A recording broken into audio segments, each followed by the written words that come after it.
stocks our strategists feel are poised to deliver positive returns are featured now in their top stock picks of the week.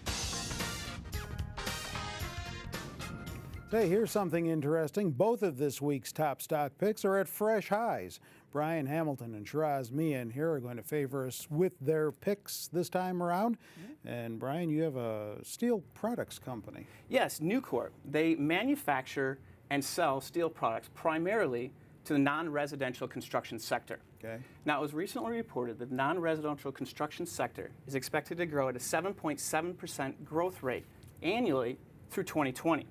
Also, spending on non-residential construction projects is supposed to increase by 4.9% annually through 2020 as well. Also, steel prices are expected to increase as demand increases through 2020.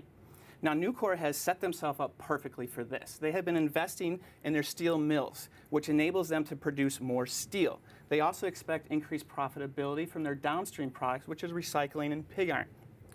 Now, given what's expected to happen and how Nucor has positioned themselves, Deutsche Bank recently increased their rating from a hold to a buy and also increased their price target from $52 to $60. Now, they weren't the first people to say, hey, these guys are looking good. If we look at their consensus estimate trends here, over the last 90 days, 60 days, 30 days, and 7 days, we have seen increases in estimates.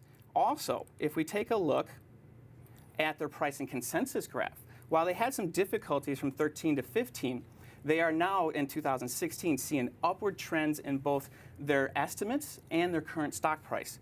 So Nucor is a strong growth stock through 2020. All right, Shiraz, top that with your roofing materials company. That's hard to do.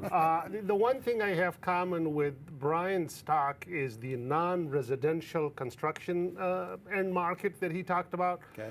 My company, Beacon Roofing, it's a roughly $3 billion market cap, relatively small company, $4 billion in revenues. Roofing supplies distributor, so basically a low margin business. It's a very fragmented market too. The top 4 players account for about 50% of the market in the US. The other 50% is divided among 100,000 mom and pop roofing distributors. They are the second largest. They made a big acquisition last year, which bumped them to the number 2 position. So the key thesis on Beacon is twofold. Number one is the cyclical recovery in the housing market. So with respect to the housing market, there's the new construction and then there's the replacement roofing market. Replacement roofing accounts for about 80%. The demand at that end still remains about a third below the 2005 peak.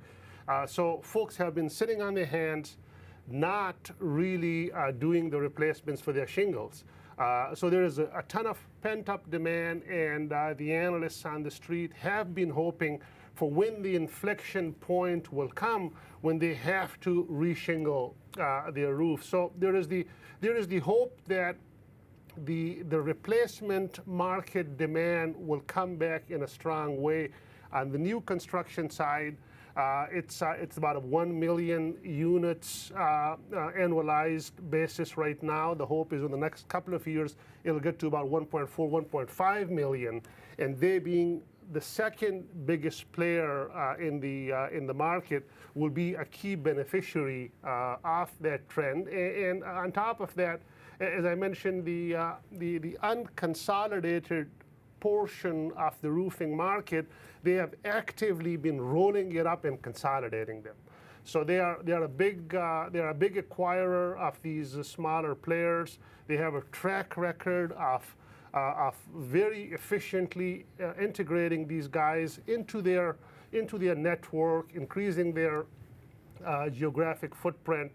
So they have been able to increase top line in the high single digits, and that's a trend that should continue. I do want to share the price consensus and surprise chart, and as you guys could see, the trend on the revisions front for 17, 16, and 15, the trend is unmistakably to the high side. So yes, you mentioned It's at a 52-week high, but I expect this stock to have plenty of momentum, both near term and long term.